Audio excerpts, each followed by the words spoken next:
Hello student. आज के इस वीडियो में हम एनसीईआरटी मैथ्स क्लास 11th के एक्सरसाइज 1.5 को सॉल्व करेंगे।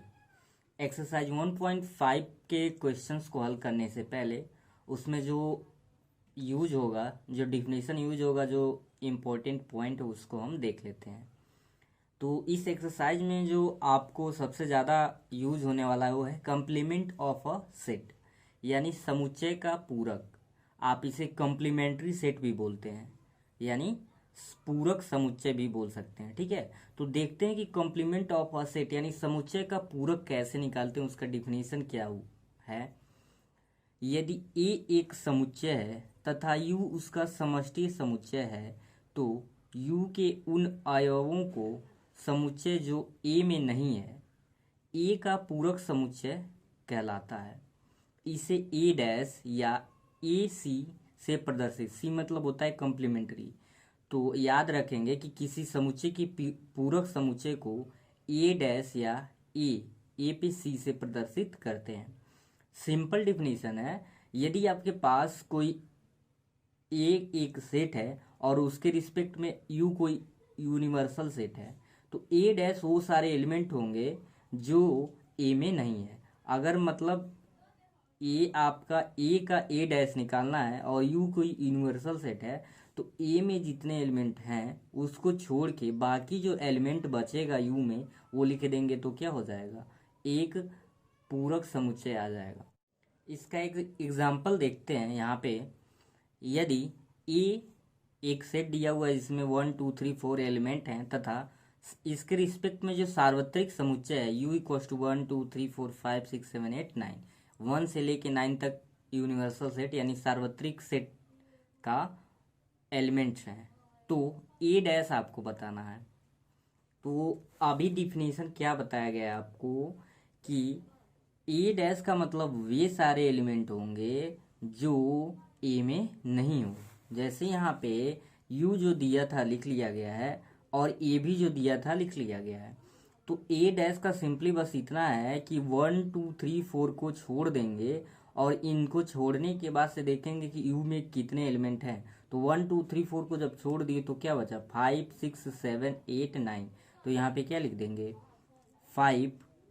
ईजिली आपको करना क्या है कि जो ए एलिमेंट हैं इनको छोड़ने के बाद से जो यूनिवर्सल सेट में बचेगा यानी सार्वत्रिक में, उसको लिख देंगे। तो 4 तक छोड़े तो क्या बचा आपका, 5 6 7 8 एंड 9। तो इसे ए डैश या ए सी से प्रदर्शित करते हैं, तो इजीली ये फाइंड हो गया आपका। यही क्या बोला जाता है, यही बोला जाता है समुच्चय का पूरक। ठीक है, इसके कुछ प्रॉपर्टीज हैं वो भी देख लीजिए यहाँ पे। पूरकों के कुछ गुणधर्म जो हैं, पूरक नियम, यानी कहीं भी आप A union A dash is equal to निकालेंगे तो यूनिवर्सल सेट आ जाएगा। सेकंड है ए इंटरसेक्शन ए डैश की जो वैल्यू आएगा क्या आएगा, 5 आएगा। आगे आप ऐसे प्रूफ करेंगे इसको। डी मॉर्गन का नियम सेकंड जो टॉपिक है, इसका जो सेकंड गुणधर्म है, पहला ए यूनियन बी डैश की जो वैल्यू आएगा ए डैश इंटरसेक्शन बी डैश, दोनों क्या होगा, इक्वल होगा। सेकंड है ए इंटरसेक्शन बी की जो वैल्यू आएगा वो क्या होगा, ए डैश यूनियन बी डैश। ठीक है। थर्ड है फाई डैश और यू का नियम। फाई डैश जो आएगा वो क्या होगा, यूनिवर्सल सेट। फाई डैश का मतलब कि फाई में जो एलिमेंट है उसको छोड़ के, फाई डैश का मतलब, तो जब फाई में कोई एलिमेंट होता ही नहीं तो यूनिवर्सल सेट ही तो आएगा। या यू डैश इक्वल टू क्या हो जाएगा, फाई, क्योंकि यूनिवर्सल सेट और उसमें सारे एलिमेंट को छोड़ेंगे तो कुछ भी नहीं बचेगा, जिसे हम फाई से डिनोट करेंगे। 4 है द्विपूरक नियम। द्विपूरक मतलब दो बार हम किसी सेट का पूरक निकालते हैं तो वो क्या आ जाएगा, वही खुद जो सेट रहता आ जाएगा। यानी आप एक बार ए डैश निकाले फिर उसका डैश जब निकालेंगे तो क्या आ जाएगा, ए खुद वही सेट आ जाएगा। ठीक है, तो ये थे कुछ बेसिक रूल पूरक समुच्चय के बारे में। अब सीधे हम चलते हैं एक्सरसाइज पे। यहाँ एक्सरसाइज 1.5 का फर्स्ट क्वेश्चन है। मान लीजिए कि यू कोई आपका एक सार्वत्रिक समुच्चय यूनिवर्सल सेट दिया हुआ है तथा ए कोई सेट है, बी सेट है और एक सी सेट है। तो निम्नलिखित को क्या करना है, ज्ञात करना है। आपके पास यूनिवर्सल सेट दिया है, उसको छोड़ के 3 और अलग सेट दिए हुए हैं। तो इसकी सहायता से आपको A dash, B dash, A union C dash, A union B dash, A dash का फिर डैश, फिर बी माइनस सी डैश ज्ञात करना है। तो फर्स्ट क्वेश्चन देखते हैं एक एक करके। पहला आपका है ए डैश, तो निकालते हैं ए डैश। आपको इसमें दिखाई दे रहा होगा। जनरली करना क्या है, हम देखेंगे कि ए में वो कौन कौन से एलिमेंट हैं। 1 2 3 4, ए में क्या है 1 2 3 4। तो 1 2 3 4 को छोड़ देंगे तो क्या आ जाएगा ए डैश। तो 1 2 3 4 को जब छोड़ हैं तो क्या बचा 5 6 7 8 9। तो यहाँ पे लिख देंगे 5 6 7 8 9। तो ये निकल गया आपका क्या ए डैश। सेकेंड आपको कह रहा है कि बी डैश निकालना है। क्या निकालना है बी डैश। तो हम देखेंगे कि बी में कौन कौन से एलिमेंट हैं, उसको छोड़ने के बाद से जो यू में बचेगा वही आ जाएगा बी डैश। तो 2 4 6 और 8। तो ध्यान से देखेंगे 2 4 6 8 क्या क्या बच रहा है 1 3 5 7 9। क्योंकि आप देखें ध्यान से 2 4 6 8 क्या है सम संख्या है। तो सम संख्या 2 4 6 8 को छोड़ दीजिए, बाकी लिखिए क्या बचा है 1 3 5 7 एंड 9। ये आपका क्या हो गया बी डैश। तो बहुत ही सिंपल चीज है। थर्ड देखते हैं। थर्ड आपको कह रहा है कि ए यूनियन सी डैश निकालना है। क्या निकालना है ए यूनियन सी डैश। तो ए यूनियन सी डैश निकालने के लिए पहले हम क्या निकाल लें, पहले हम निकाल लेते हैं ए यूनियन सी क्या आता है। क्या निकाल लिया जाए ए यूनियन सी। तो ए यूनियन सी पहले निकालेंगे तो इसका मतलब क्या होता है कि सेट ए और सेट बी में जो कॉमन होता है लिख लेते हैं और उसके बाद जो बचे होते हैं सारे सेट लिख लेते हैं। जनरली वो क्या आएगा आपका, देखते हैं कि क्या आता है ए यूनियन सी। ए में है 1 2 3 4 और सी में आपका है 3 4 5 6। तो इसका यूनियन आ जाएगा 1 2 3 4 5 6। ठीक है, जो कॉमन मिला लिख लिए और जो नहीं भी मिला लास्ट में उसको लिख लेते हैं। तो ये आपका आ गया इजली यूनियन। तो लिखेंगे देयरफॉर ए यूनियन सी। अब इसका आप परिवर्त आव्यूह या पूरक समुच्चय आप कह लीजिए निकाल लीजिए। तो पूरक क्या होता है 1 2 3 4 5 को छोड़ के 5 6 को छोड़ के यू में देखेंगे क्या है। आपके स्क्रीन पे दिखाई दे रहा होगा यूनिवर्सल सेट, पूरा क्वेश्चन ही दे दिया गया है। तो ए यूनियन सी डैश निकालना है। 1 2 3 4 5 6 को छोड़ देंगे तो बचेगा क्या 7 8 9। ये हो जाएगा आपका आंसर 7 8 एंड 9। ठीक है, अब देखते हैं फोर्थ। फोर्थ आपको कह रहा है कि ए यूनियन बी डैश निकालना है। क्या निकालना है ए यूनियन बी डैश। तो सबसे पहले हम क्या निकालेंगे ए यूनियन बी निकालेंगे। क्या निकालेंगे ए यूनियन बी। तो ए में सेट आपका है 1 2 3 4 और बी में है 2 4 6 8। तो यहाँ पे आ जाएगा 1 2 3 4 6 एंड 8। ये क्या है अभी आपका ए यूनियन बी आया। तो लिखेंगे therefore A union B dash. तो 1 2 3 4 5 6 को छोड़ के जो ए यूनियन बी की जो भी एलिमेंट है उसको छोड़ के जो यूनिवर्सल सेट में है वो आपका हो जाएगा ए यूनियन बी डैश। तो जब 8 तक छोड़ देंगे तो सिर्फ क्या बचेगा 9 बचेगा। तो यहाँ पे लिख देंगे 9। ठीक है, अभी जो एक प्रॉपर्टी आपको बताया गया है कि ए डैश और फिर उसका डैश निकालेंगे तो ए आएगा। देखिए वो क्वेश्चन आ भी गया है तो यहाँ पे उसको हम लोग सॉल्व करेंगे। आपको निकालना है ए डैश और फिर उसका डैश। तो सबसे पहले हम क्या निकाल लें ए डैश पहले निकाल लें। तो ए में जो एलिमेंट है उसको छोड़ देंगे। ए डैश आप ऊपर निकाले भी हैं क्वेश्चन नंबर फर्स्ट में, डायरेक्ट लिख लीजिए वहाँ से 5 6 7 8 9। क्या आया था 5 6 7 8 9। ठीक है, अब फिर देयरफॉर लिख दीजिए ए डैश का डैश। तो ए डैश में जो एलिमेंट है छोड़ दीजिए। 5 6 7 8 9 छोड़ 5 से लेके 9 तक के जब एलिमेंट आप छोड़ेंगे तो क्या बचेगा 1 2 3 4। तो यहाँ पे लिख दीजिए 1 2 3 4।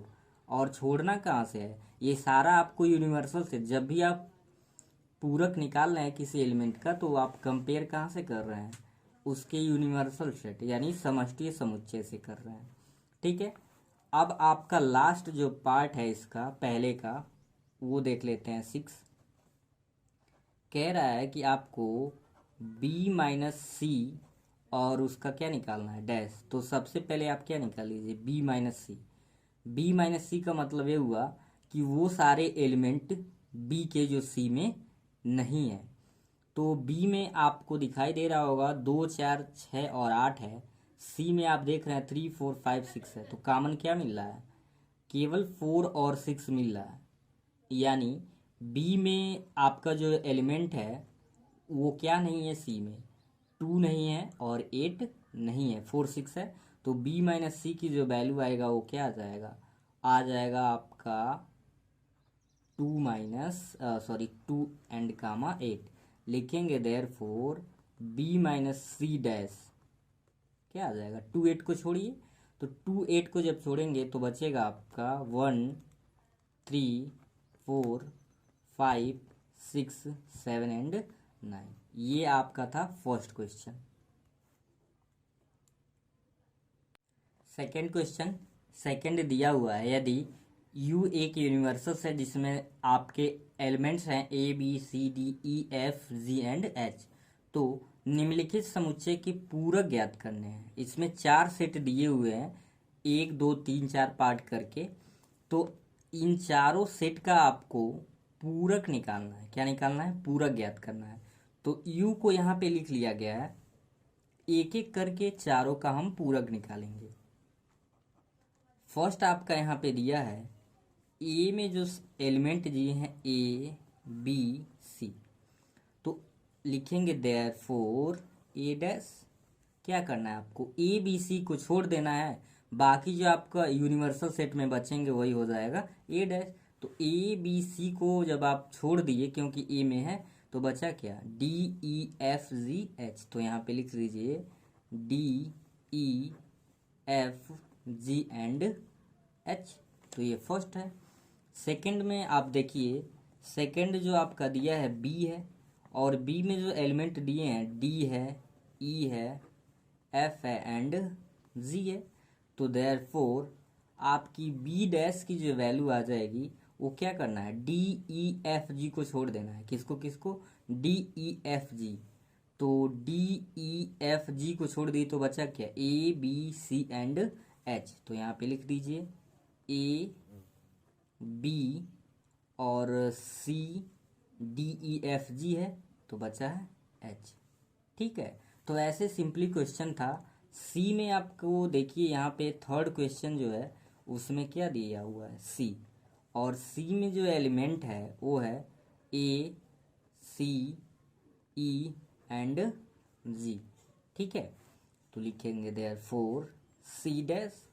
सी डैश में हमको देखना है कि सी में कौन कौन से एलिमेंट है, छोड़ दीजिए A C E G, A C E G, बचा क्या, B D। लिखते रहिए देख के, आपका बचा है B, A और C तो है, फिर D E और G भी है, बचा आपका F एंड H। तो ये क्लियर हो गया है कि कैसे सॉल्व करना है, इसलिए D आपके लिए छोड़ दिया जा रहा है। आप कमेंट सेक्शन में उसको बता सकते हैं कि D डैश की वैल्यू क्या आई है। तो अब चलते हैं नेक्स्ट क्वेश्चन पे। नेक्स्ट क्वेश्चन जो आपका क्वेश्चन नंबर थर्ड है, कह रहा है कि प्राकृतिक संख्याओं के समुच्चय को सार्वत्रिक समुच्चय मानते हुए निम्नलिखित समुच्चयों के पूरक लिखिए। इसमें भी आपको ए डैश ही निकालना है, ये ज़रूरी नहीं ए डैश ही पूरक निकालना है, यानी जो एलिमेंट होते हैं उसको छोड़ के बाकी जो यूनिवर्सल में होता है उसे। आपको यू क्या मानना है, एक प्राकृतिक संख्याओं का समुच्चय मानना है। ठीक है, तो ये आपके टोटल इसमें 11 क्वेश्चंस दिए हुए हैं, सबका एक एक करके देखेंगे। तो सबसे पहले आपको नीचे लिख लिया गया है कि u equals to N. N क्यों, एन मतलब होता है नेचुरल नंबर, प्राकृतिक संख्या, प्राकृतिक संख्याओं का समुच्चय, जो कि क्या होगा 1 2 3 4 5 डॉट डॉट डॉट ऐसे होंगे। तो सबसे पहले फर्स्ट देखते हैं कि फर्स्ट का पूरक क्या आएगा। पहला जो क्वेश्चन आपका दिया हुआ है कह रहा है एक्स एक्स एक प्राकृतिक सम संख्या है।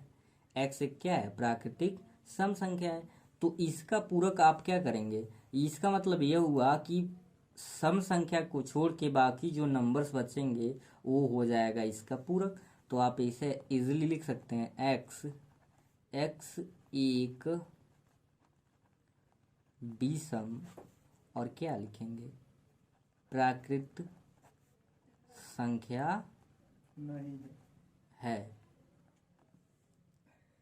तो अभी सेकंड देखेंगे, एक्स एक्स एक प्राकृतिक विषम संख्या है। अब यहाँ पे क्या लिखेंगे? सम है तो इसका विषम हो गया। अगर ये विषम है तो यहाँ पे इजिली क्या लिखेंगे? एक्स सच डेट एक्स एक क्या होगा? सम संख्या है। क्योंकि जब आप विषम को छोड़ देंगे तो क्या बचेगा?